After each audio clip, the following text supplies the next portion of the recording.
Last class हम लोग standard hydrogen electrode तक देखे थे। आज आगे बढ़ेंगे। Next heading calomel electrode.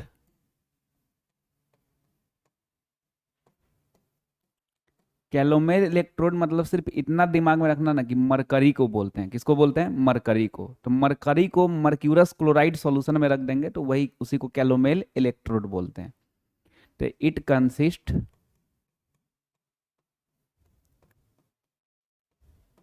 Mercury with mercurous chloride solution. Mercurous chloride का फॉर्मूला पहले देखे हुए हैं, Hg2Cl2 है ना। तो इतना दिमाग का, कैलोमेल इलेक्ट्रोड सुनते ही ना दिल में ये आना चाहिए मरकरी। अब इसका हाफ सेल रिएक्शन, जैसे एसएचई का एनोड और कैथोड दोनों पे रिएक्शन होता था ना, तो उसी तरह इसका भी एनोड और कैथोड दोनों पे रिएक्शन होगा। मतलब एनोड जैसा भी बिहेव करेगा और कैथोड जैसा भी। तो ये करके if it acts as anode, इस पे इसका एनोड पे रिएक्शन होगा 2Hg प्लस 2Cl माइनस से Hg2Cl2 प्लस 2 इलेक्ट्रॉन। थोड़ा देर पॉज करके ना इसको याद कर लोगे। कैलोमेल इलेक्ट्रोड का एनोड वाला रिएक्शन पूछेंगे तो बोलोगे 2Hg प्लस 2Cl माइनस से Hg2Cl2 प्लस 2 इलेक्ट्रॉन। इसको याद कर ही लोगे तो अच्छा रहेगा, फिर आगे बढ़ेंगे। फिर से एक बार, कैलोमेल इलेक्ट्रोड का एनोड वाला रिएक्शन पूछेंगे तो क्या बोलोगे? 2Hg प्लस 2Cl माइनस से Hg2Cl2 प्लस 2 इलेक्ट्रॉन। ये एनोड वाला रिएक्शन हो गया कैलोमेल इलेक्ट्रोड का, ठीक है। अब if it acts as cathode, अगर ये कैथोड जैसा बिहेव करेगा तब क्या होगा? If it acts as cathode, तो इसका उल्टा हो जाएगा, तो वो याद नहीं रखना होगा। इसमें क्या बोले थे? 2Hg प्लस 2Cl माइनस ना, से Hg2Cl2 प्लस 2 इलेक्ट्रॉन। तो इसमें हो जाएगा Hg2Cl2 प्लस 2 इलेक्ट्रॉन से 2Hg प्लस 2Cl माइनस। ठीक है, तो सिर्फ एनोड वाला रिएक्शन याद करना है, कैथोड वाला उसका उल्टा हो जाएगा। अब इसका IUPAC नोटेशन देखना है। IUPAC नोटेशन, IUPAC नोटेशन क्या होता है इलेक्ट्रोकेमिकल सेल का? एनोड, फिर बीच में साल्ट ब्रिज, इधर में कैथोड हो जाता है ना। तो देखेंगे if it acts as anode, अगर ये एनोड जैसा बिहेव करेगा तो इसका IUPAC नोटेशन क्या होगा? तो क्या याद किए हुए हैं? एनोड वाला रिएक्शन 2Hg तो लिखना, ठीक, प्लस 2Cl माइनस, ये बीच में गैप छोड़ देना, से Hg2Cl2 प्रेसिपिटेट होता है तो इसको बीच में डाल देना। अब प्लस 2 इलेक्ट्रॉन वो नहीं लिखना है। ये एनोड हो गया, बीच में साल्ट ब्रिज, इधर में कैथोड में कुछ भी हो सकता है, ठीक है। और वायर फंसाने के लिए प्लेटिनम, क्यों? क्योंकि मरकरी लिक्विड है ना, तो लिक्विड में तो फंसाएंगे नहीं, तो सॉलिड चाहिए, तो इनर्ट इलेक्ट्रोड प्लेटिनम लेंगे, ठीक है। फिर से एक बार देखो, इसको रटना नहीं है, याद सिर्फ इसमें एक ही करना है, कैलोमेल इलेक्ट्रोड का एनोड वाला रिएक्शन। तो बस यही 2Hg प्लस 2Cl माइनस से Hg2Cl2 प्लस 2 इलेक्ट्रॉन। इसको छोड़ के अगर और कुछ याद कर रहे हैं तो दिक्कत वाला बात है, नहीं करना चाहिए। बाकी कैथोड वाला उसका उल्टा करके बोल दोगे। IUPAC नोटेशन एनोड, तो क्या याद किए हुए हैं? 2Hg तो लिख दोगे Hg प्लस 2Cl माइनस, तो ये लिख दोगे, से Hg2Cl2, इसको बीच में डाल दोगे, Hg2Cl2 प्लस 2 इलेक्ट्रॉन, ये हो गया। बीच में साल्ट ब्रिज, इधर में कैथोड। अब वायर फंसाने के लिए कुछ चाहिए ना, तो उसके लिए क्या रख दोगे? प्लेटिनम रख दोगे, ठीक है। अब इसी का देखो, if it acts as cathode, if it acts as cathode, अगर ये कैथोड जैसा बिहेव करेगा तब क्या होगा? तो कैथोड जैसा बिहेव करेगा तो एनोड में कुछ भी हो सकता है, तो पहले एनोड लिख दोगे, फिर बीच में साल्ट ब्रिज लिख दोगे, है ना। अब उसमें क्या हो रहा था? पहले Hg था, फिर Cl माइनस था। इसमें पहले Cl माइनस, फिर Hg। अब बीच में प्रेसिपिटेट Hg2Cl2, और वायर फंसाने के लिए क्या रखोगे? प्लेटिनम। ये हो गया। तो सिर्फ एक चीज दिमाग में रखना है, कैलोमेल इलेक्ट्रोड का एनोड वाला reaction 2Hg plus 2Cl minus से Hg2Cl2 प्लस 2 इलेक्ट्रॉन। बाकी पूरा पैटर्न बैठाना है, प्रैक्टिस करना है, ठीक है। चलो आगे बढ़ते हैं। नेक्स्ट हेडिंग है इलेक्ट्रोकेमिकल सीरीज। बहुत important heading, electrochemical series. Electrochemical series क्या होता है? देखो, लास्ट क्लास में SHE पढ़े थे, स्टैंडर्ड हाइड्रोजन इलेक्ट्रोड। तो उसमें क्या देखे थे कि किसी भी इलेक्ट्रोड का SRP या SOP वैल्यू निकालना है ना, तो SHE से कंबाइन करा के सेल बना देंगे, फिर निकाल लेंगे। तो इलेक्ट्रोकेमिकल सीरीज में क्या होता है कि जितना भी इलेक्ट्रोड है सबका SRP वैल्यू इंक्रीजिंग ऑर्डर में अरेंज कर देते हैं या डिक्रीजिंग ऑर्डर में अरेंज कर सकते हैं। कैसे भी, इंक्रीजिंग ऑर्डर में भी कर सकते हो, डिक्रीजिंग ऑर्डर में भी कर सकते हो। तो जो सीरीज बनेगा उसी को इलेक्ट्रोकेमिकल सीरीज बोलेंगे। एक बार और, जितना भी इलेक्ट्रोड है सबका SRP वैल्यू निकाल के इंक्रीजिंग ऑर्डर या डिक्रीजिंग ऑर्डर में अरेंज कर देंगे, तो उसी को हम लोग क्या बोलेंगे? इलेक्ट्रोकेमिकल सीरीज बोलेंगे, ठीक है। तो the SRP value of different electrodes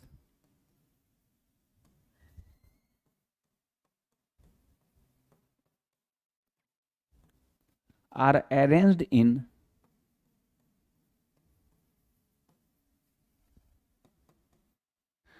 increasing or decreasing order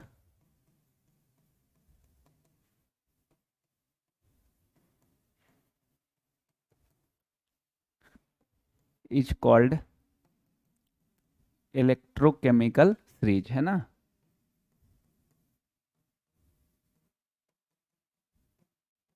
language याद कर लोगे, बोर्ड पॉइंट ऑफ व्यू से इंपॉर्टेंट है, ठीक है।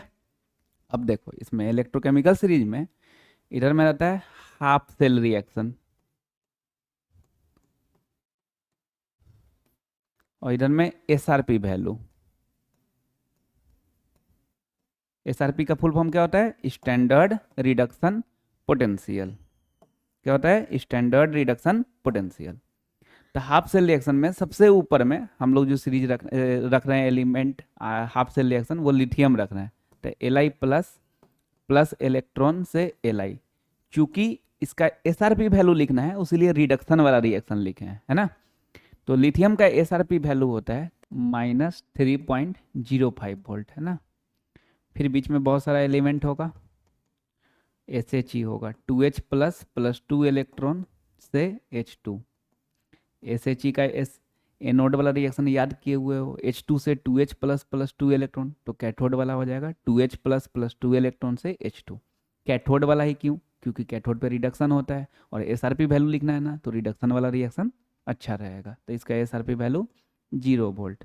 फिर बीच में बहुत सारा एलिमेंट होगा और नीचे में F2 प्लस 2 इलेक्ट्रॉन से 2F माइनस, इसका SRP वैल्यू 2.87 वोल्ट, 2.87 वोल्ट, ठीक है। तो ये इलेक्ट्रोकेमिकल सीरीज है। पैटर्न दिमाग में बैठाना है हम लोग को।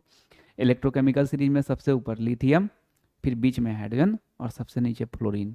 लिथियम का SRP वैल्यू -3.05 वोल्ट, हाइड्रोजन का 0 वोल्ट, फ्लोरीन का 2.87 वोल्ट, ठीक है। ये 3 नहीं है, बहुत सारा है। बीच में डॉट डॉट क्यों है? क्योंकि काफ़ी सारा है।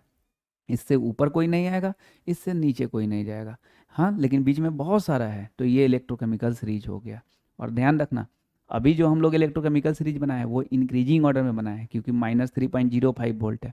ये देखो नीचे गए तो 0 वोल्ट हो गया, बढ़ गया, फिर 2.87 वोल्ट और बढ़ गया, है ना। अगर कोई डिक्रीजिंग ऑर्डर में बना दिया रहेगा तो क्या गलत हो जाएगा? क्या नहीं, बिल्कुल नहीं। इंक्रीजिंग या डिक्रीजिंग ऑर्डर कुछ में भी बना सकते हैं, तो वो इलेक्ट्रोकेमिकल सीरीज। ये नहीं कि रैंडमली कोई के ना हो कोई के ना हो, नहीं। या तो इंक्रीजिंग ऑर्डर में अरेंज कर दीजिए या तो डिक्रीजिंग ऑर्डर में अरेंज कर दीजिए, तो उसको क्या बोलेंगे? Electrochemical series. तो हम लोग तो कोई एक ही पैटर्न ना, या तो इंक्रीजिंग ऑर्डर या तो डिक्रीजिंग, कोई एक ही पैटर्न ना दिमाग में लेके चलेंगे।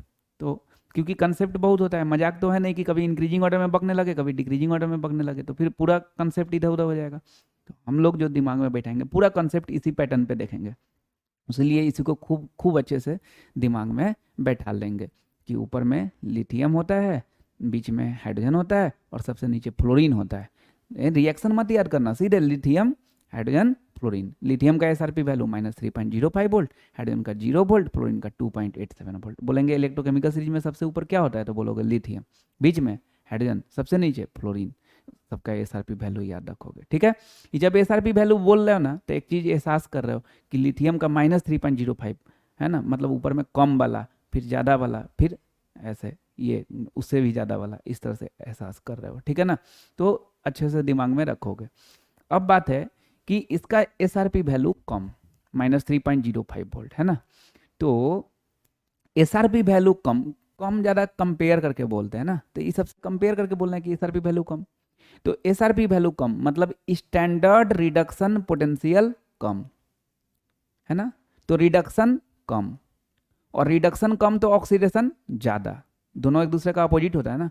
और जिसका ऑक्सीडेशन होता है उस सब्सटेंस को, उसको क्या बोलते हैं, रिड्यूसिंग एजेंट बोलते हैं। क्या बोलते हैं, रिड्यूसिंग एजेंट बोलते हैं। फिर से एक बार, इसका एसआरपी वैल्यू कम तो स्टैंडर्ड रिडक्शन पोटेंशियल कम, तो रिडक्शन कम तो ऑक्सीडेशन ज़्यादा, और जिस स्पीसीज का ऑक्सीडेशन होता है उसको क्या बोलते हैं, रिड्यूसिंग एजेंट। और चूंकि इससे ऊपर कोई नहीं है इसलिए इसको स्ट्रॉन्गेस्ट रिड्यूसिंग एजेंट बोलेंगे। तो यहाँ पे लिखेंगे स्ट्रॉन्गेस्ट रिड्यूसिंग एजेंट, इसको क्या बोलेंगे, स्ट्रॉन्गेस्ट रिड्यूसिंग एजेंट बोलेंगे। उसी तरह इसका सोचते हैं, ठीक है। इसका एसआरपी वैल्यू ज़्यादा, और जिसका एसआरपी वैल्यू ज़्यादा मतलब स्टैंडर्ड रिडक्शन पोटेंशियल ज़्यादा, मतलब रिडक्शन ज़्यादा, और जिस स्पीसीज का रिडक्शन होता है उसको ऑक्सीडाइजिंग एजेंट बोलते हैं। तो इसको क्या बोलेंगे, strongest oxidising agent, strongest oxidising agent. इसमें ना कोई कोई ऐसे सोचने लगता है कि एसआरपी वैल्यू ज़्यादा मतलब स्टैंडर्ड रिडक्शन पोटेंशियल ज़्यादा, मतलब रिडक्शन ज़्यादा तो ऑक्सीडेशन कम। अरे भाई ऑक्सीडेशन क्यों जाओगे, सीधे रिडक्शन से देख लो, रिडक्शन ज़्यादा और जिस स्पीसीज का रिडक्शन होता है उसको ऑक्सीडाइजिंग एजेंट बोलते हैं। तो हो गया। तो एक और चीज़ पैटर्न में बैठा लेना है कि जो ऊपर रहेगा सीरीज में उसको रिड्यूसिंग एजेंट बोलेंगे, जो नीचे रहेगा उसको ऑक्सीडाइजिंग एजेंट बोलेंगे। बहुत बार ऑब्जेक्टिव क्वेश्चन में पूछ देता है ना। 4 को दे देगा, कोई भी एलिमेंट दे देगा, उसका एसआरपी वैल्यू भी दिया रहेगा और बोल देगा बताइए कौन रिड्यूसिंग एजेंट है। तो जाहिर सी बात है जिसका एसआरपी वैल्यू कम है ना तो रिड्यूसिंग एजेंट, जिसका एसआरपी वैल्यू ज़्यादा वो ऑक्सीडाइजिंग एजेंट, इस तरह से कर देंगे। और पीरियडिक टेबल में क्लास 11 में पढ़े भी हुए हैं, पूरा पीरियडिक टेबल में स्ट्रॉन्गेस्ट रिड्यूसिंग एजेंट अगर पूछे तो लिथियम, और स्ट्रॉन्गेस्ट ऑक्सीडाइजिंग एजेंट पूछे तो फ्लोरीन, ठीक है ना। तो ये तो खैर पीरियड टेबल का क्वेश्चन बन जाता है ऑब्जेक्टिव में। Strongest reducing agent in entire period table तो lithium, strongest oxidising agent in entire period table तो फ्लोरीन। लेकिन इलेक्ट्रोकेमिस्ट्री का क्वेश्चन ऐसे नहीं पूछता। इलेक्ट्रोकेमिस्ट्री में तुमको 3-4 को दे देगा, उसका एसआरपी वैल्यू दे देगा, उसके बाद पूछेगा कि बताइए कौन रिड्यूसिंग एजेंट, कौन ऑक्सीडाइजिंग एजेंट। ऐसे जरूरी थोड़ा ना कि लिथियम में दिया रहा है, लिथियम छोड़ के और सब दिया रहा है 4 को, तब तो जिसका कम है वो चारों में वो रिड्यूसिंग एजेंट हो गया, जिसका ज़्यादा है वो ऑक्सीडाइजिंग एजेंट हो गया, ठीक है। अब देखो ये एसआरपी वैल्यू है ना, ये एक तरह से एटॉमिक मास जैसा है। जैसे कोई का भी हम लोग 1 से 30 तक का एलिमेंट का एटॉमिक मास जनरली याद रखते हैं ना, लेकिन एग्जाम में चाहे जेई मेंस हो या नीट हो या बोर्ड हो, अगर कोई भी क्वेश्चन में ना एटॉमिक मास का यूज आ रहता है ना, साफ साफ नीचे लिखा रहता है एटॉमिक मास ऑफ कार्बन 12 लिखा रहता है, एटॉमिक मास ऑफ ऑक्सीजन 16 ऐसे करके लिखा रहता है। उसी तरह एसआरपी वैल्यू भी ना कोई क्वेश्चन में अगर यूज आता है ना तो नीचे में गिवन रहता है, ठीक है, गिवन रहता है। लेकिन फिर भी याद रखते हैं हम लोग। क्यों याद रखते हैं, क्योंकि उसको अप्लाई करने आए। जो बच्चा एटॉमिक मास याद नहीं रख करता है, एक का भी याद नहीं रखेगा, तो उसको अप्लाई करना ही नहीं आएगा। वो सोचेगा एग्जाम में दिया रहेगा, अरे भाई तो अप्लाई ये करने नहीं आएगा तो तुम पुट कैसे करोगे, क्या कर लोगे, तुमको दिया रहेगा तो कुछ का ना याद रखना होता है जिससे अप्लाई करने आए, है ना। तो एसआरपी वैल्यू भी गिवन रहता है एग्जाम में, लेकिन कुछ का याद रखेंगे जिससे अप्लाई करने आए क्वेश्चन में, और जरूर याद रखेंगे, ध्यान रखना, क्योंकि बहुत सारा कंसेप्ट इस पे टिका हुआ है। तो 3 तो यही हो जाएगा तुम्हारा। जब इलेक्ट्रोकेमिकल सीरीज तुम अपना दिमाग में पैटर्न बैठाओगे कि लिथियम, हाइड्रोजन, फ्लोरीन, इसका -3.05, हाइड्रोजन का 0, फ्लोरीन का 2.87, तो 3 तो इसी से हो जाएगा। इसके अलावा 7 और है जिसका याद रखना है, तो देखते हैं।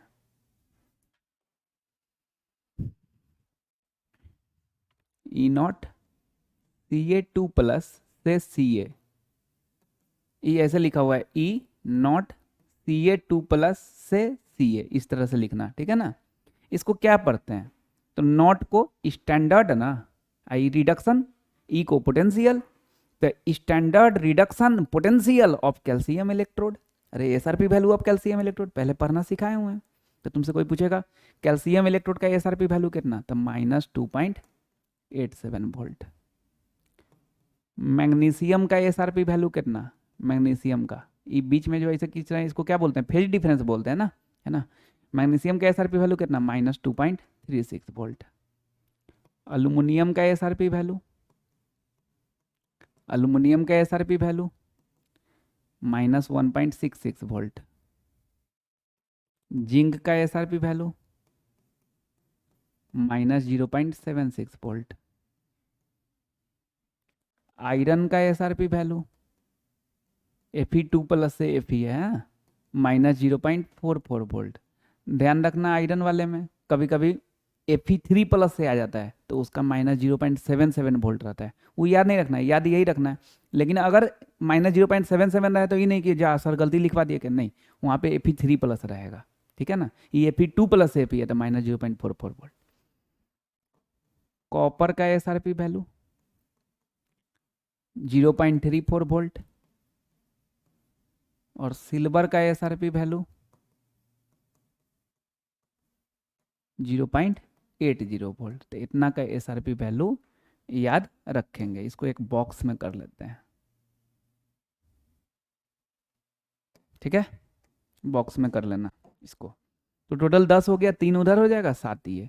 इसको ऐसे पैटर्न बैठाना पहले ना, ये दिमाग में बैठाना, calcium, magnesium, aluminium, zinc, iron, copper, silver, ये पहले दिमाग में बैठा लेना। Calcium, magnesium, aluminium, zinc, iron, copper, silver.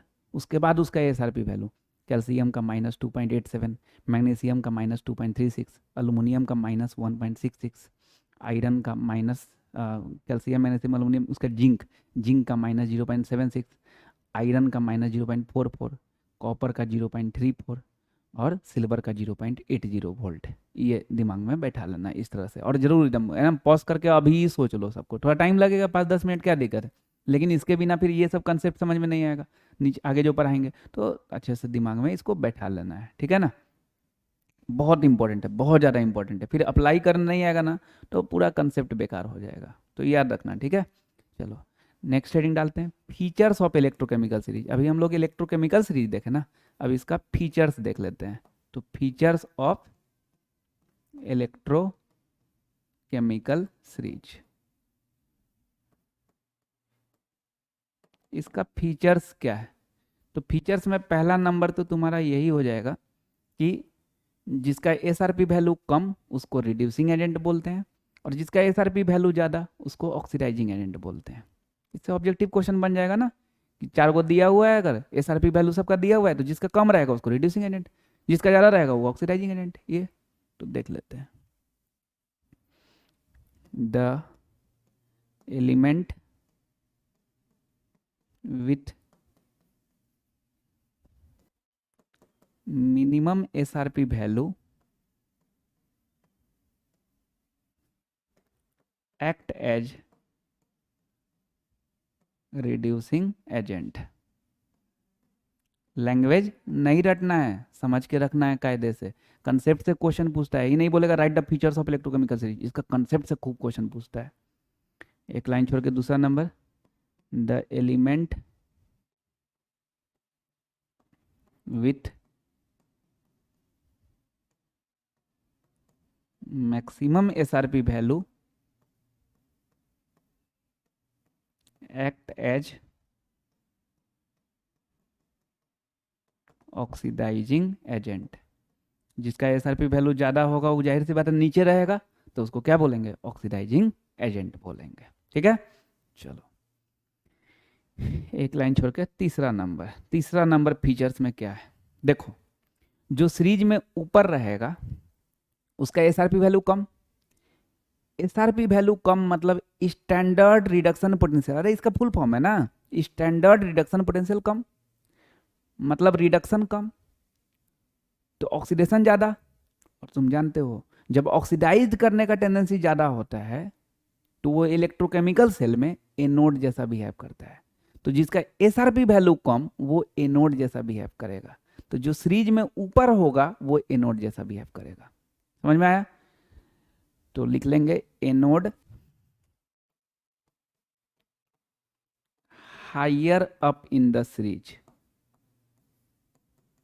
Higher up in the series.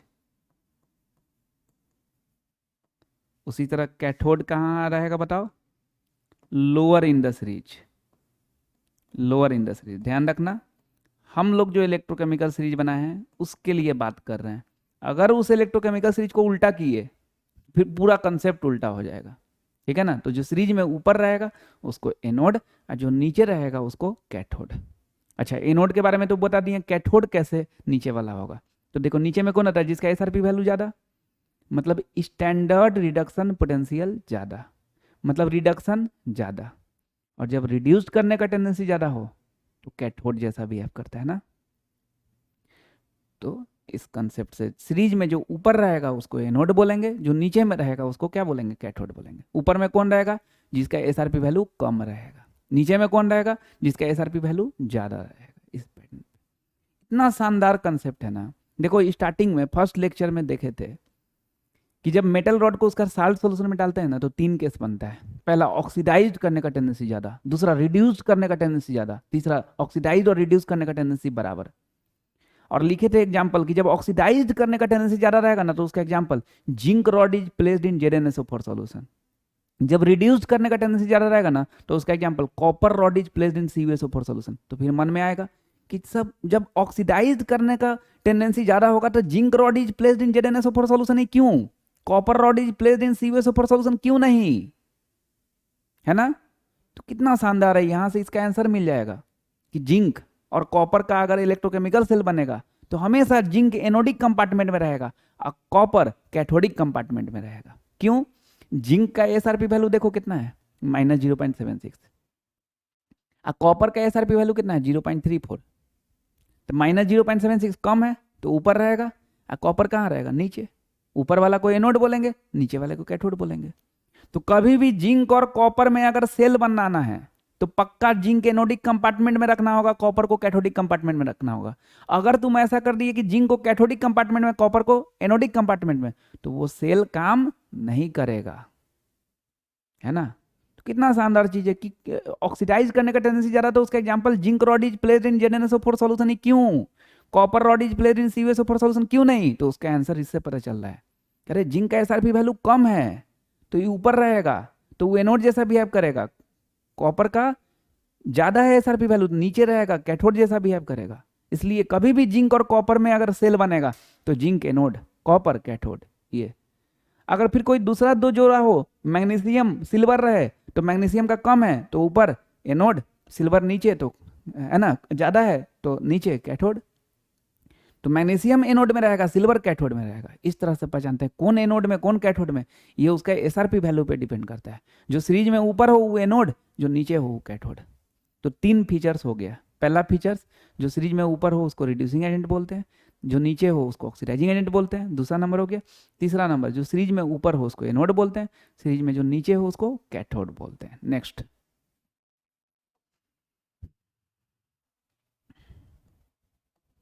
4 number, वैसा एलिमेंट जो सीरीज में ऊपर हो वो नीचे वाले को उसका साल्ट सॉल्यूशन से डिस्प्लेस कर देता है।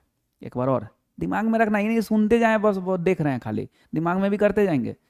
वैसा एलिमेंट जो सीरीज में ऊपर हो वो नीचे वाले को उसका साल्ट सॉल्यूशन से डिस्प्लेस कर देता है। तो लिखोगे elements which are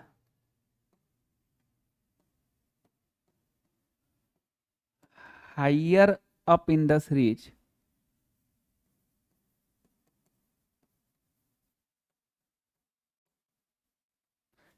can displace the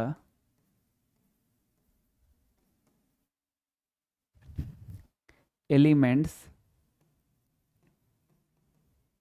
which are lower in the series। मतलब जो सीरीज में ऊपर हो उन नीचे वाले को क्या करेगा? डिस्प्लेस कर देगा। ठीक है? इसका एग्जांपल देखो, Zn प्लस CuSO4, ये डिस्प्लेस कर पाएगा कि नहीं, जिंक इसको डिस्प्लेस कर पाएगा कि नहीं। तो देखो जिंक का SRP वैल्यू -0.76 और कॉपर का 0.34, तो जिंक का -0.76 तो ये कहाँ रहेगा, ऊपर, और कॉपर का 0.34 तो नीचे।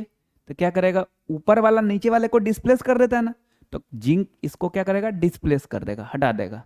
तो हटा देगा तो क्या हो जाएगा, ZnSO4, अब प्लस ये बेचारा अकेले रह जाएगा ये।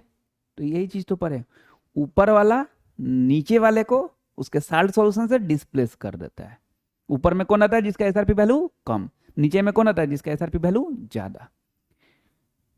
अगर ये रहे Cu प्लस ZnSO4, अब बताओ ये कॉपर का 0.34 और जिंक का -0.76, तो कॉपर नीचे और जिंक ऊपर। बताओ कॉपर जिंक को डिस्प्लेस कर पाएगा क्या, नीचे वाला ऊपर वाले को डिस्प्लेस नहीं कर पाएगा।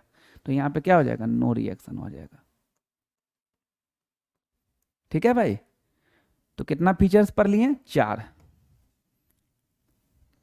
पांचवा नंबर, ये जो अभी पढ़े हो देखे हो, इसमें थोड़ा सा हिंट मिल रहा होगा रिएक्टिविटी का। बच्चा में हम लोग रिएक्टिविटी पढ़े हुए ना, रिएक्टिविटी सीरीज याद किए हुए थे ना, कि highly reactive element less reactive element को डिस्प्लेस कर देता है। अभी हम लोग देखें कि सीरीज में जो ऊपर रहेगा वो नीचे वाले को डिस्प्लेस कर देगा। ए भाई, तो ऊपर वाला नीचे वाले को डिस्प्लेस कर दे रहा है, इसका मतलब ऊपर वाला का रिएक्टिविटी ज्यादा।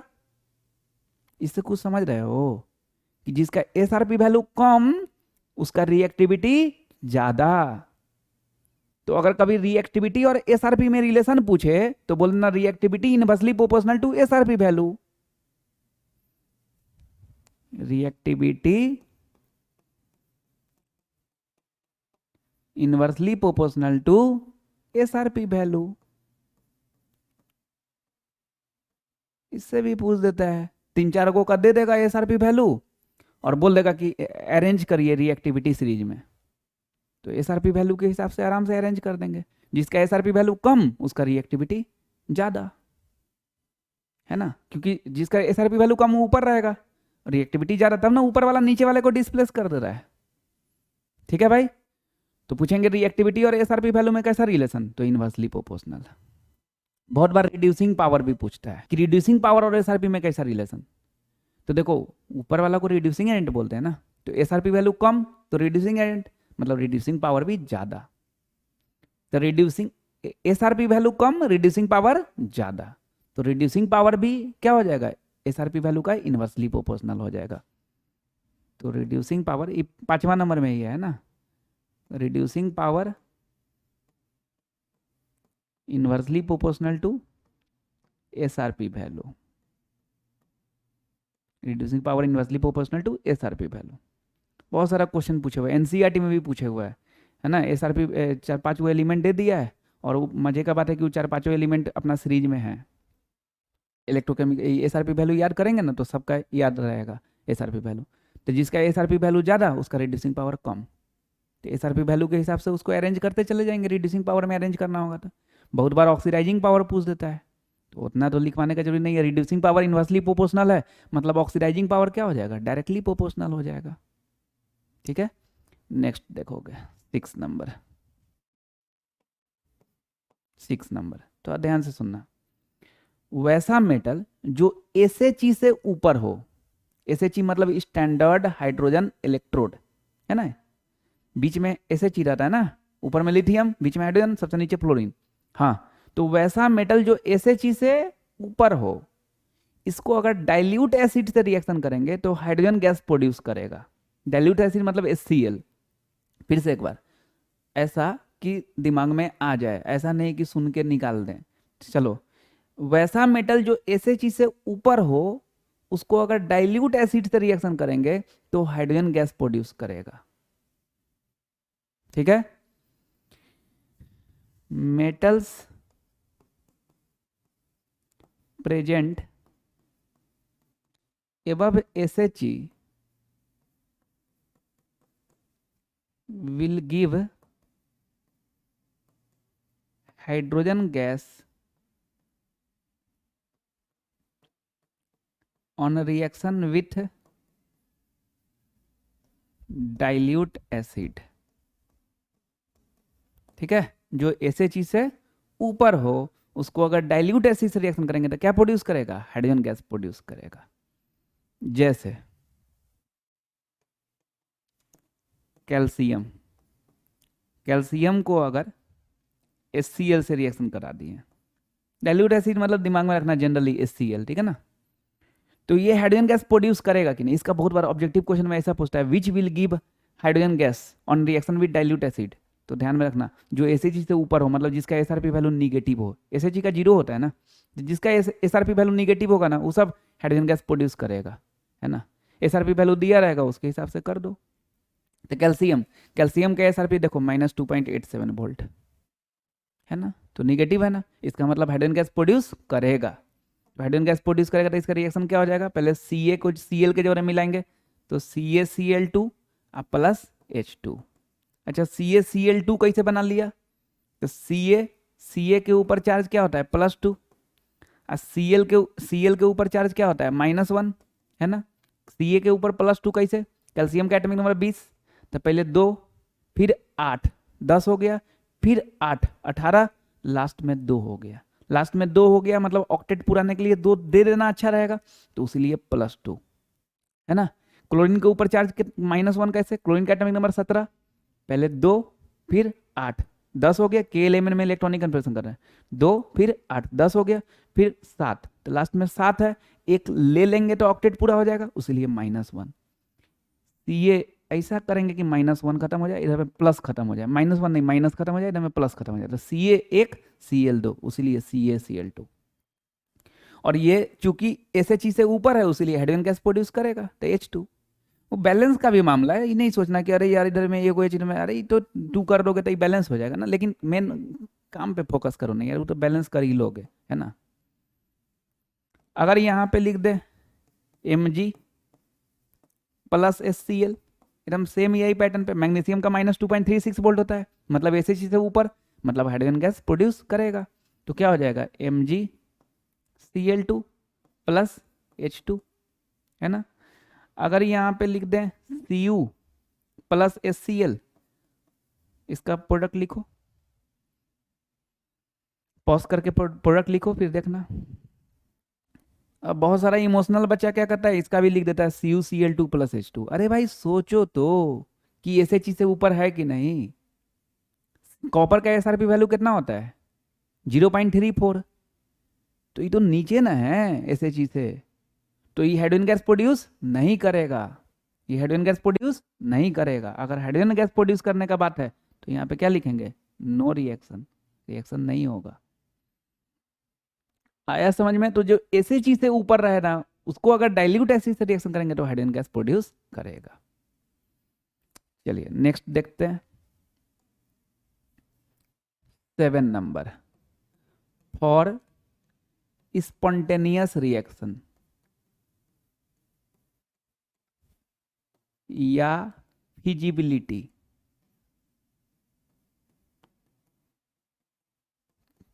स्पॉन्टेनियस रिएक्शन मतलब कंटिन्यूअस होते रहे रिएक्शन, उसी का मतलब क्या होता है? Spontaneous reaction.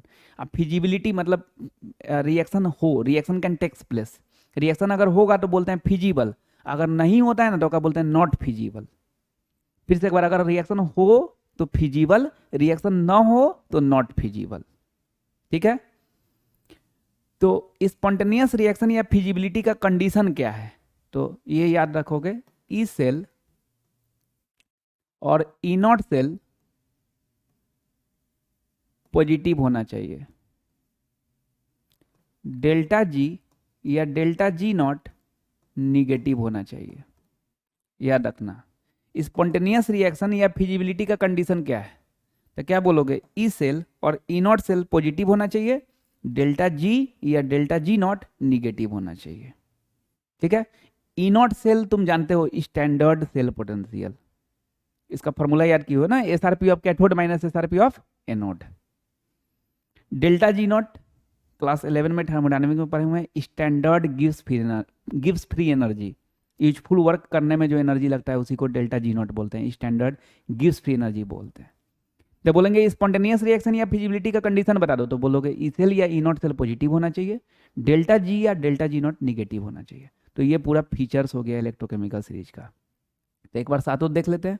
पहला नंबर, जो सीरीज में ऊपर हो जिसका एसआरपी वैल्यू कम हो उसको रिड्यूसिंग एजेंट बोलते हैं। जो सीरीज में नीचे हो जिसका एसआरपी वैल्यू ज़्यादा हो उसको ऑक्सीडाइजिंग एजेंट बोलते हैं। तीसरा नंबर, सीरीज में जो ऊपर हो उसको एनोड बोलते हैं, नीचे वाले को कैथोड बोलते हैं। चौथा नंबर, वैसा एलिमेंट जो सीरीज में ऊपर हो वो नीचे वाले को उसके साल्ट सॉल्यूशन से डिस्प्लेस कर देता है ना। पांचवा number, reactivity inversely proportional to SRP value, और रिड्यूसिंग पावर भी inversely proportional to SRP value. छठा नंबर, वैसा मेटल जो एसएचई से ऊपर होगा उसको डाइल्यूट एसिड से रिएक्शन करेंगे तो हाइड्रोजन गैस प्रोड्यूस करेगा। सातवां, स्पॉन्टेनियस रिएक्शन या फिजिबिलिटी का कंडीशन, ई सेल और E naught cell positive, delta G और delta G naught negative. Language में नहीं, इस फॉर्मेट में याद आना चाहिए क्योंकि कंसेप्ट यूज करना है। तो इतना पे तुम लोग पॉज करोगे, थोड़ा एक बार अच्छे से स्टार्टिंग से एक बार पेज पलट के पूरा देख लोगे, स्टार्टिंग से फर्स्ट लेक्चर से एक बार पेज जल्दी जल्दी पलट के देख लेंगे। रिवीजन तो करते ही हैं, फिर भी एक बार देख लेंगे, फीचर्स एक बार मंथन कर लेंगे, उसके बाद इसका क्वेश्चन करेंगे। इलेक्ट्रोकेमिस्ट्री में क्या बताए हुए हैं कि 4 फेज पढ़ना है, जिसमें पहला फेज का नाम क्या है, इलेक्ट्रोकेमिकल सेल। क्या? Electrochemical cell. तो अभी उसी के बारे में पढ़ रहे हैं ना, इलेक्ट्रोकेमिकल सेल। तो इलेक्ट्रोकेमिकल सेल का क्वेश्चन देखेंगे। इतना एक बार पॉज करके अभी इतना पे अच्छे से एक बार रिवीजन कर लो, थोड़ा सा मंथन कर लो, उसके बाद क्वेश्चन देखोगे तो मजा आएगा। ठीक है, चलो देखते हैं पहला क्वेश्चन। क्वेश्चन नंबर 1 थोड़ा ध्यान से देख लोगे, अगला क्वेश्चन अपने बना लेना। Calculate E naught cell of the cell made of electrode zinc and silver. E naught cell निकालना है, स्टैंडर्ड सेल पोटेंशियल निकालना है। किसमें सेल बन रहा है? जिंक और सिल्वर में बन रहा है। ठीक है, तो सबसे पहले तो ई नॉट सेल निकालना है, तो ई नॉट सेल का फॉर्मूला लिख देंगे। E naught cell equal to SRP of cathode minus SRP of anode. पहले ना फॉर्मूला लिख देना चाहिए जो पूछे उसका। ठीक है, अब इसमें डिसाइड करेंगे कि कौन एनोड कौन कैथोड। तो हम लोग अभी फ्रेम किए हैं, जिंक का एसआरपी वैल्यू -0.76 और सिल्वर का एसआरपी वैल्यू 0.80। तो जिंक का -0.76 मतलब कम है, तो ऊपर, सिल्वर का 0.80 मतलब नीचे। तो एसआरपी वैल्यू ऑफ कैथोड, ऊपर वाला एनोड होता है ना, नीचे वाला कैथोड होता है, तो सिल्वर क्या हो जाएगा? कैथोड हो जाएगा। सिल्वर कैथोड हो जाएगा। तो सिल्वर का कितना? 0.80 कैथोड का रख दिए, माइनस एसआरपी ऑफ एनोड ऊपर वाला, तो जिंक का -0.76। ठीक है, तो 0.80 और माइनस माइनस प्लस 0.76, दोनों को जोड़ेंगे तो 1.56 वोल्ट। ये हो गया आंसर। ठीक है, तो जो भी दिया रहा है ना उसका एसआरपी वैल्यू के हिसाब से डिसाइड करेंगे कौन एनोड कौन कैथोड, फार्मूला लगा के उसका वैल्यू पुट कर देंगे। ठीक है, हालांकि एग्जाम में ही क्वेश्चन दिया रहेगा, नीचे में गिवन रहेगा दोनों का एसआरपी वैल्यू। अभी हम लोग याद किए हुए हैं उसलिए नहीं दिए हैं, एग्जाम में दिया रहेगा। लेकिन फिर वही बात, अगर याद नहीं किए हुए बना रहे हो तो गलत कर रहे हो। अभी भी पॉज करके पहले याद कर लो, उसके बाद बनाओ। अप्लाई करने के लिए याद रहना जरूरी है ना। चलो नेक्स्ट क्वेश्चन देखते हैं। इसको बनाओ, पॉज करके अपने से बनाओ, फिर देखोगे आगे। अपने से बनाया जा सकता है। जिंक और कॉपर के बीच में सेल बन रहा है, इसका ई नॉट सेल पूछ रहा है। पहले बना लोगे अपने से, उसके बाद इधर देखोगे। ई नॉट सेल का formula SRP of cathode minus SRP of anode. Zinc का -0.76 और कॉपर का 0.34, तो -0.76 ऊपर रहेगा, कॉपर का 0.34 नीचे रहेगा। तो एसआरपी ऑफ कैथोड, नीचे वाला ना कैथोड, ऊपर वाला एनोड, नीचे वाला कैथोड। तो कॉपर का कितना? 0.34 minus SRP of anode, zinc का -0.76 एसआरपी वैल्यू। तो 0.34 माइनस माइनस प्लस 0.76, तो 1.10 वोल्ट। मैक्सिमम बच्चे ये सही बना लिए होंगे, अगर अपने से बनाए होंगे तब, और नहीं बनाएंगे तो ऐसे सपना में तो आके बन नहीं जाएगा ना। ठीक है, चलो नेक्स्ट क्वेश्चन, इसको समझोगे। ठीक है, question number 3, check following cell is feasible और नॉट।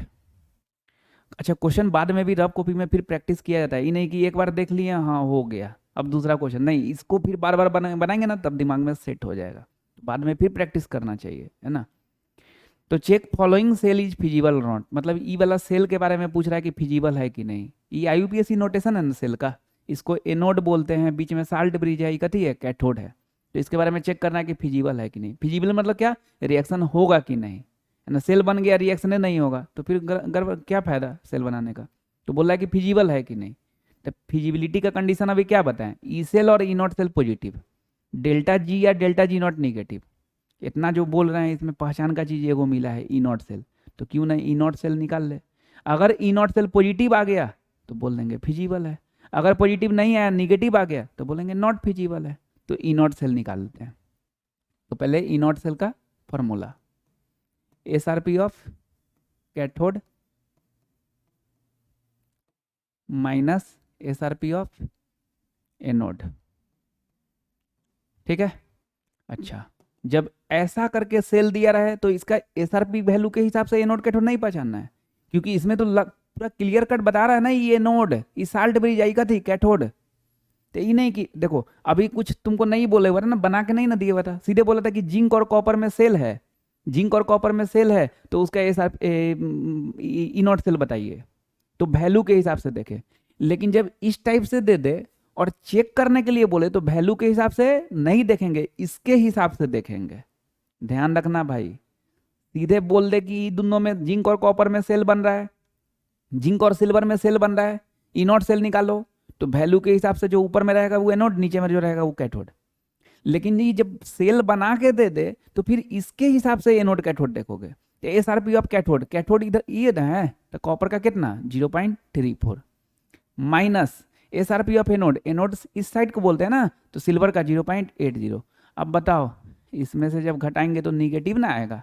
और कोई कोई तो वैल्यू निकालने लगता है, अरे कहला वैल्यू निकालोगे यार, पॉजिटिव निगेटिव देखना है तो वैल्यू क्यों निकालोगे, कम में से ज्यादा घट रहा है तो निगेटिव आएगा, और जब निगेटिव आएगा तो ये वाला सेल फिजिबल नहीं है, तो therefore it is not feasible, ये रिएक्शन नहीं होगा, ये सेल बंद हो जाएगा लेकिन काम नहीं करेगा। वही अगर कॉपर इधर रहता, सिल्वर उधर रहता, तो फिर काम करने लगता, है ना। तो ध्यान रखना भाई, कभी भी इस टाइप का रहे, चेक करना रहे कि फिजिबल है कि नहीं, तो उसमें ये नहीं कि वैल्यू के हिसाब से ऊपर नीचे नहीं करने लगना, उस केस में फिर इससे देखना, ये नोड बीच में साल्ट ब्रिज कैथोड, इसके हिसाब से देखना, ठीक है। चलो नेक्स्ट क्वेश्चन देखोगे, समझोगे अभी, है ना। Predict reaction between Fe3 plus and I minus is feasible और नॉट। Fe3 प्लस और I माइनस के बीच में जो रिएक्शन हो रहा है वो फिजिबल है कि नहीं, ये बताना है। करा देते हैं रिएक्शन, बोल रहा है Fe3 प्लस लिख दिया और I माइनस, बारीकी से समझोगे। NCERT का एक्सरसाइज में क्वेश्चन नंबर 17 है इसी पे, इसी का 5 को पार्ट ऐसा ही टाइप का दिया हुआ है। अगर कायदे से समझ लेंगे, प्रैक्टिस कर लेंगे, तो फिर वो 5 पार्ट बन जाएगा, है ना। इवन वो 5 पार्ट में से ही एक पार्ट ये लिए हैं, है ना। तो बोल रहा है कि Fe3 प्लस और I माइनस के बीच में रिएक्शन हो रहा है तो वो फिजिबल है कि नहीं, तो आराम से करा दिए रिएक्शन Fe3 प्लस और I माइनस। अब प्रोडक्ट क्या बनेगा, तो यहीं इसी से हेल्प ले लो, Fe3 प्लस Fe2 प्लस, तो इधर Fe3 प्लस है तो जाहिर सी बात है Fe2 प्लस होगा, है ना।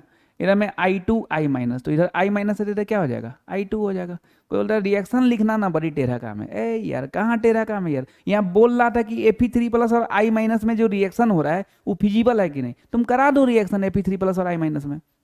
अब प्रोडक्ट लिखना है, प्रोडक्ट यहाँ से देखते ही मार के लिखना है, Fe3 प्लस Fe2 प्लस है, इस साइड Fe3 प्लस है तो जाहिर सी बात है इस साइड Fe2 प्लस होगा, इस साइड I2 और I माइनस है, इस साइड I माइनस है तो जाहिर सी बात है इधर I2 होगा। तो करा दिए रिएक्शन, करा दिए। हाँ, जिसमें जिसमें बोलेगा ना कि ये दोनों में रिएक्शन हो रहा है फिजिबल है कि नहीं, करा दो आराम से रिएक्शन और उसके बाद प्रोडक्ट लिख दो, ठीक। अब ये दोनों में तुम पहचानो कि कौन एनोड कौन कैथोड, वैल्यू के हिसाब से नहीं, फिर वही बात, फिजिबल कभी भी चेक करना रहे कि फिजिबल है कि नहीं, स्पॉन्टेनियस है कि नहीं, तो वैल्यू के हिसाब से तुम देख लोगे एनोड कैथोड, तब तो वो हमेशा फिजिबल होगा ना। तब SRP of cathode minus SRP of anode करोगे तो वो तो हमेशा पॉजिटिव आएगा ना, एनोड सेल तो हमेशा पॉजिटिव फिजिबल हो जाएगा। तो जब चेक करना हो कि रिएक्शन फिजिबल है कि नहीं, तो वैल्यू के हिसाब से नहीं, रिएक्शन के हिसाब से, है ना, देखते हैं। तो इसमें पहचानना है कि कौन एनोड कौन कैथोड। तो एनोड पे क्या होता है, ऑक्सीडेशन, ऑक्सीडेशन, ऑक्सीडेशन में क्या होता है, लॉस ऑफ इलेक्ट्रॉन, या फिर ऐसे दिमाग में रख लो, ऑक्सीडेशन का जनरल रिएक्शन M से Mn प्लस, तो M मतलब कुछ नहीं है, मतलब जीरो, Mn प्लस मतलब प्लस चार्ज बढ़ जा रहा है, तो अगर प्लस चार्ज बढ़ जाए तो ऑक्सीडेशन मतलब एनोड, घट जाए प्लस चार्ज तो रिडक्शन मतलब कैथोड। तो यहाँ पे देखो +3 है, यहाँ पे +2 है, तो घट गया ना प्लस चार्ज, यहाँ पे +3 है, यहाँ पे +2 है, घट गया मतलब रिडक्शन मतलब कैथोड, ये वाला हो गया कैथोड। यहाँ पे -1 है, यहाँ पे कुछ नहीं है मतलब जीरो है, तो -1 से जीरो हो गया मतलब बढ़ गया, और जब बढ़ जाता है तो ऑक्सीडेशन मतलब एनोड। फिर से एक बार कैसे एनोड कैथोड पहचाने, एनोड मतलब एनोड पे ऑक्सीडेशन होता है ना, ऑक्सीडेशन का जनरल रिएक्शन क्या याद है, M से Mn plus plus n electron, तो इसे क्या महसूस किए, M मतलब सीधा जीरो, Mn प्लस मतलब पॉजिटिव चार्ज बढ़ गया, तो पॉजिटिव चार्ज अगर बढ़ जाए तो ऑक्सीडेशन मतलब एनोड, घट जाए तो रिडक्शन मतलब कैथोड। इस पैटर्न पे समझ लिए। अब इसका फिजिबिलिटी चेक करना है तो ई नॉट सेल देख लिए, ई नॉट सेल इक्वल टू क्या, SRP of cathode minus SRP of anode. SRP of cathode डालेंगे, कैथोड Fe3 प्लस है, Fe3 प्लस वाला का देखो वैल्यू दिया हुआ है 0.77, ठीक है, minus SRP of anode, anode वाले का दिया हुआ है, एनोड I माइनस वाला है ना, तो इसका 0.54, 0.54, तो 0.77 माइनस 0.54, ज़्यादा में से कम घटेगा तो पॉजिटिव आएगा, पॉजिटिव आएगा तो ये वाला रिएक्शन क्या होगा, फिजिबल होगा, तो देयरफॉर इट इज फिजिबल। तो यहाँ पे क्या किया था, रिएक्शन करा दिया था, बोला था कि फिजिबल है कि नहीं। पिछला क्वेश्चन में इस सेल रिएक्शन दिया हुआ था, इसमें पूछ रहा था कि फिजिबल है कि नहीं। कभी भी फिजिबिलिटी चेक करने के लिए बोले तो क्या करिएगा, वैल्यू के हिसाब से नहीं सोचिएगा, रिएक्शन के हिसाब से सोचेंगे, सेल रिएक्शन के हिसाब से सोचेंगे। अगर डायरेक्टली ई नॉट सेल निकालने बोलता तब वैल्यू के हिसाब से सोच लेते, कौन एनोड कौन कैथोड पुट करके निकाल देते। Next question, consider the following cell reaction, ये बना सकते हो, पॉज करके पहले अपने से बना लो, तीनों बहुत ईजी है, तीनों पार्ट, ठीक ना, बना लो, उसके बाद इधर मिला लेना। रिएक्शन दिया हुआ है, Zn2 प्लस दिया हुआ है, हालांकि याद भी है, SRP value of zinc -0.76, SRP value of silver 0.80, calculate standard EMF, standard EMF मतलब ई नॉट सेल, भाई बना दो पॉज करके, स्टैंडर्ड EMF मतलब ई नॉट सेल, कभी भी स्टैंडर्ड EMF पूछे तो ई नॉट सेल समझ जाना। EMF का फुल फॉर्म इलेक्ट्रोमोटिव फोर्स होता है, फोर्स नाम है लेकिन फोर्स एक्चुअली है नहीं, वोल्टेज है, ठीक है, इसका ऐसा यूनिट न्यूटन नहीं होगा, वोल्ट होगा। तो स्टैंडर्ड EMF कभी बोले तो ई नॉट सेल समझ जाना। तो ई नॉट सेल का फॉर्मूला क्या होता है, SRP of cathode minus SRP of anode. तो यहाँ पे रिएक्शन दिया हुआ है, रिएक्शन दिया रहा है तो इसी से सोचना चाहिए कौन एनोड कौन कैथोड, वैल्यू से नहीं सोचना चाहिए। तो यहाँ पे देख रहे हैं Zn से Zn2 प्लस पॉजिटिव चार्ज बढ़ गया मतलब ऑक्सीडेशन मतलब एनोड, तो जिंक एनोड हो गया, सिल्वर कैथोड हो गया। तो SRP ऑफ कैथोड मतलब सिल्वर का 0.80 minus SRP of anode zinc का -0.76, है ना, तो 0.80 माइनस माइनस प्लस 0.76, वैल्यू निकालना है तो पॉजिटिव निगेटिव मत लिख देना यार, जब फिजिबिलिटी चेक करना होता है तब पॉजिटिव निगेटिव लिखते हैं। तो इसको जोड़ेंगे तो 1.56 वोल्ट, ये हो गया आंसर। सेकेंड का, सेकेंड में क्या बोल रहा है देखो, which ion is more powerful oxidising agent, कौन मोर पावरफुल ऑक्सीडाइजिंग एजेंट होगा। अच्छा ऑक्सीडाइजिंग एजेंट नीचे वाला होता है, नीचे कौन होगा जिसका SRP वैल्यू, जिसका SRP वैल्यू ज़्यादा हो, चूंकि ये फिजिबल है ना, तो फिजिबल है तो फिर उसके हिसाब से देखेंगे ना। हाँ तो जिसका SRP वैल्यू ज़्यादा हो, किसका SRP वैल्यू ज़्यादा है, सिल्वर का, इसका तो कम है ना, माइनस इसका ज़्यादा है, तो सिल्वर का SRP वैल्यू ज़्यादा है, तो यही सिल्वर हो जाएगा। लेकिन आयन बोल रहा है तो Ag प्लस बोलेंगे, अगर मेटल बोलता है तो Ag बोल देते हैं, आयन बोल रहा है तो Ag प्लस बोलेंगे।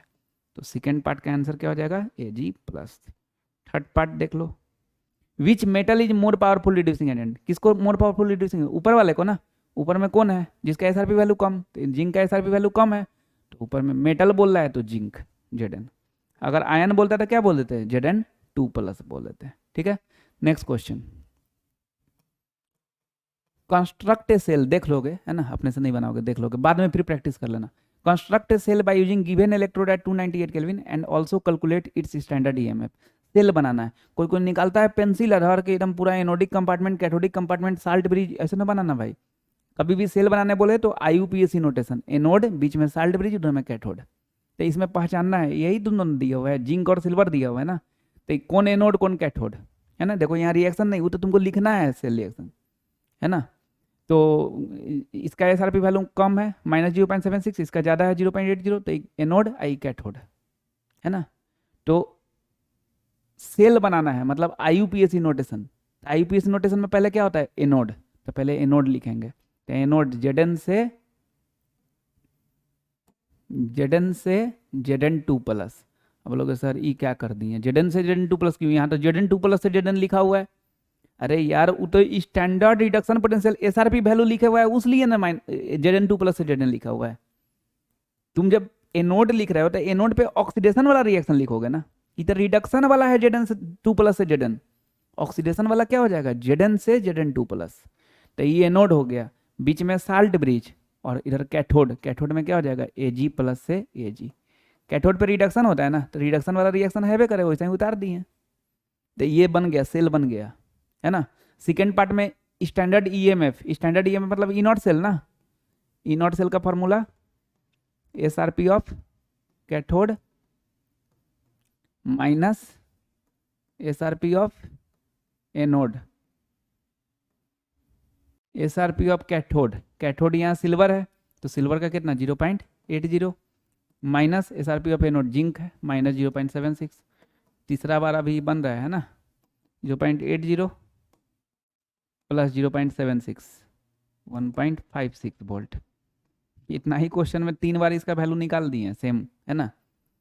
चलो ठीक है, तो इतना अच्छे से प्रैक्टिस करना भाई, अच्छे से रिवीजन करना है ना, और उसके बाद एनसीईआरटी में कुछ क्वेश्चन बना लेना।